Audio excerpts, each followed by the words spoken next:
He's one of the most controversial thinkers on the planet. I met Richard in London, and I got a phone call, and he said, Josh, I'm here in the lobby of your hotel. Do you want to come down and have dinner? Biologist, controversialist, world-famous atheist. Why are you an atheist? Why don't you believe in Thor? Why don't you believe in Zeus? Richard Dawkins inspired millions by popularizing evolutionary biology, but as his work on religion and morality has become a lightning rod for controversy. We finished up, and we were about to part ways, and he says to me, he's like, okay, Josh, but you know, we are going to attack religion a lot. You're okay with that, right? And I said, oh yeah, I was all in on it. I despise religion. My name is Josh Timonen, and I grew up in a suburb, Hillsborough, outside of Portland. I started a rock band when I was about 17 or 18, and we recorded a couple albums, and we started touring, went all across the country. And I was sitting in the back seat, and I looked over, and he had this book in the back called The Selfish Gene by Richard Dawkins. And I asked him, I go, what is this? And he goes, your mom probably wouldn't want you to read it.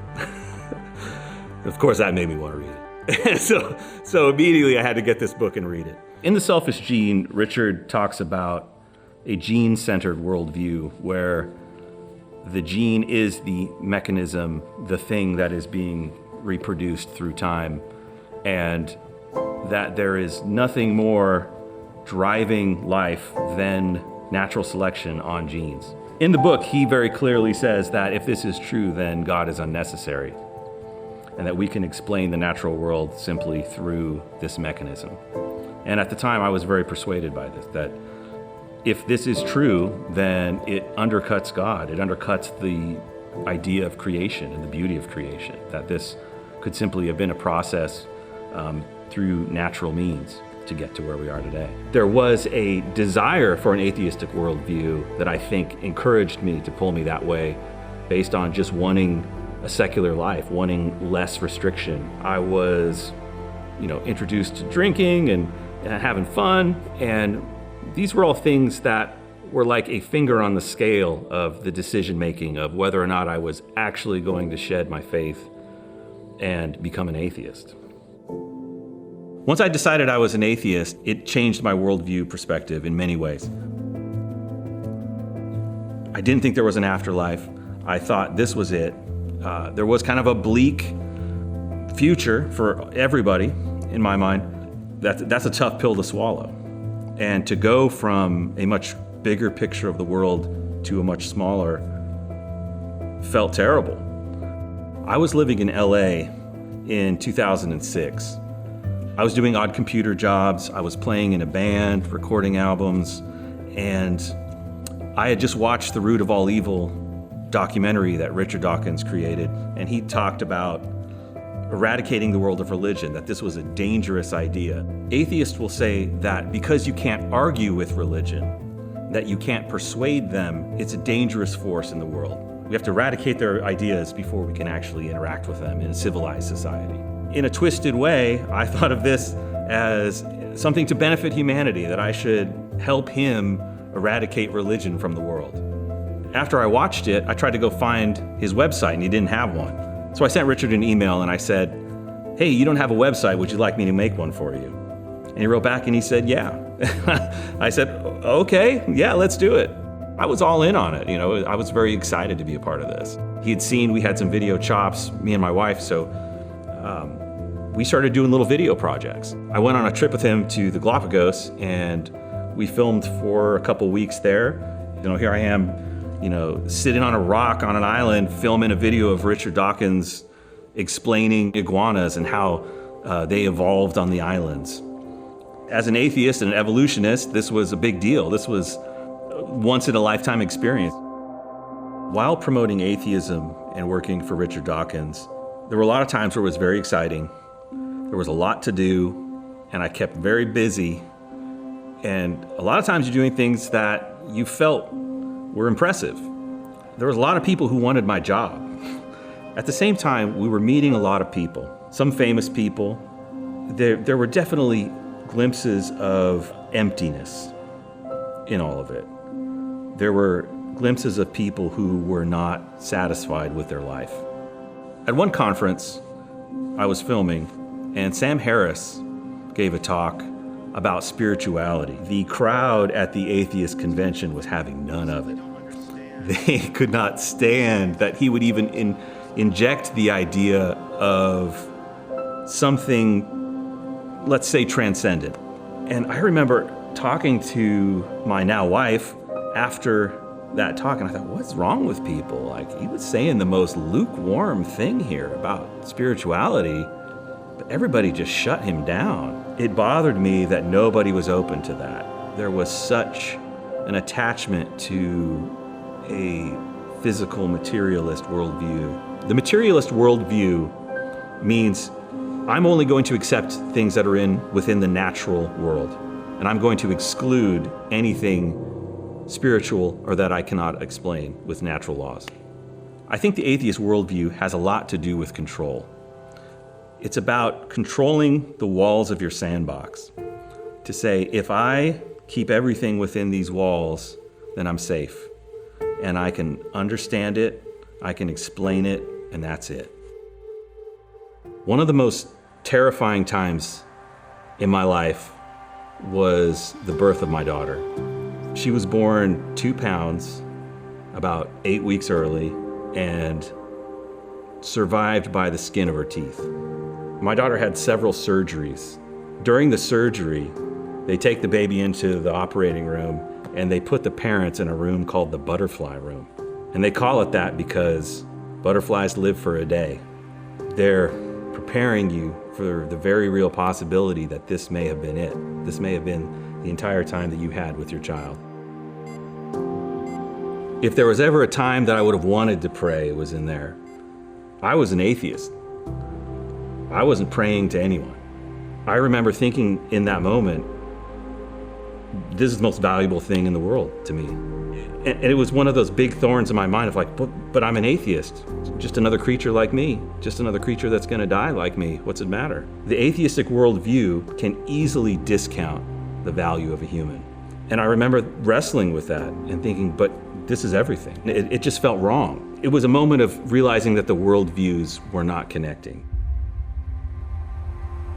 Then 2020 happened. Tear gas is fired back. Federal agents emerge in their dozens. We moved to Portland, Oregon, in the center of all of the chaos.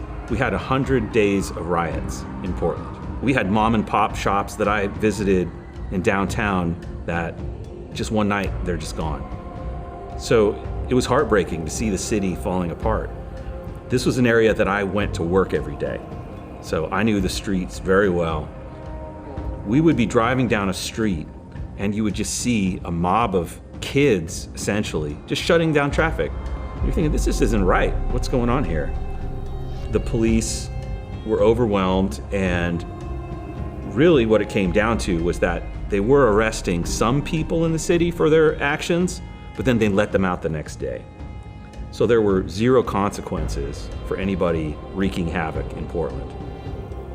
And as I was watching all of this, I would have conversations with my peers, people I worked with or friends in the area, and many of them would defend the rioting and say, well, it's for a good cause, or it's for justice. The people who are doing this think that they are doing good, and yet they have no moral compass. And it got me thinking a lot about that moral compass. Where's it coming from? I thought I aligned with these people who were defending the riots, and I didn't. I thought, well, wait a minute. I thought we were the good guys. And realizing, why are you defending what's clearly violence and destruction and desecrating our city? Another thing we were seeing all through 2020 were the measures being taken to control other people's behavior. Whenever somebody's trying to control somebody else in this way, that's evil to me. And to see not just the big institutions, but the individuals, it was your neighbors trying to police each other, that really shocked me.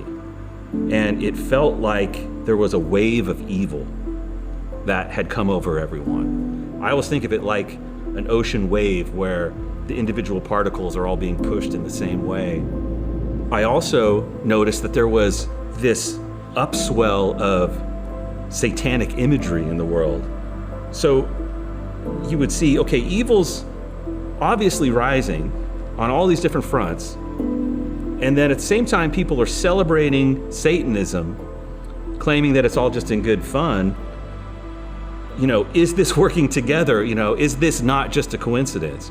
How many coincidences am I going to allow before I say maybe there's something else at work here? Maybe there are forces that aren't natural. That was the moment that I felt that the supernatural needed to be considered. So me and my wife started looking at other places to live. We moved to Texas near the end of 2020, and we showed up and didn't know what to expect. You realize things are different. You go into a coffee shop and they're playing Christian music.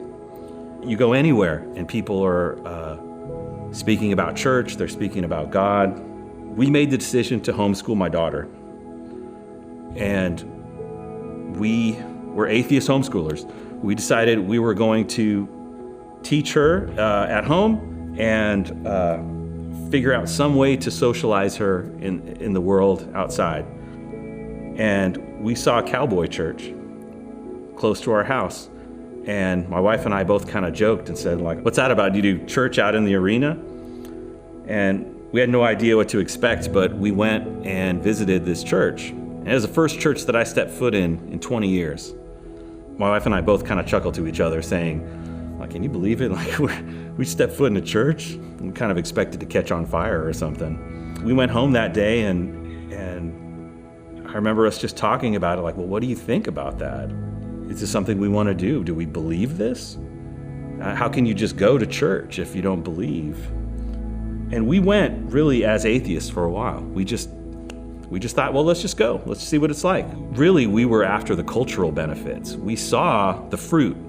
We saw that people treated each other better. There was more respect. And I think that all goes back to the idea of the soul. I think it took a big, massive, chaotic experience in our life, like 2020, for us to open the door of our worldview. I noticed that a lot of the people who were standing up against the tyranny were Christians and were churches. And I started to put those pieces together about that firm foundation they talk about, that Jesus spoke of, that if you don't have a firm foundation, the world has a much easier time of pushing you around. If you had asked me when I worked for Richard Dawkins what I thought of Jesus, I would have said I didn't think he existed, that I thought he was a myth. And I set about digging into, first of all, can the gospel accounts be trusted? Did Jesus exist? And can we trust what people said about his life? And then you have to wrestle with, is he who he says he is? And through reading, some big books for me were Cold Case Christianity, The Case for Christ, really dove into being able to trust the accounts of the Gospels, to understand that they were written early and not hundreds of years later. The most important event in the Gospels is the death and resurrection of Jesus. There were hundreds of eyewitnesses over many different events of the resurrection that are accounted for in the Gospels and the letters of Paul. So when you cumulatively look at how many people witnessed the resurrection, then it becomes very compelling. And it's very hard to find an explanation other than that he did rise from the dead. Any other explanation falls flat. That if it was a story that was concocted, makes no sense when many of these eyewitnesses went to brutal deaths, still proclaiming that Jesus rose from the dead. There's plenty of evidence for the resurrection of Jesus Christ. I didn't want to give up my atheist worldview. It's very comforting to feel like I control this sandbox of ideas of the natural world and I'm going to stay here. But at the same time, I felt that Jesus did live and that he did rise from the dead. I remember that moment of saying in my heart, yes, this is true. And if it's true, I have to grapple with his words, and I have to grapple with what he's telling me through the scripture. He's telling me why he was crucified and why he was resurrected, that it's to pay for sin. He says, repent and follow me. So from that moment on, I did rededicate myself to following Jesus and to using any skill that I had to help undo some of the damage I might have done through those years. Jesus shows us that death is not the end.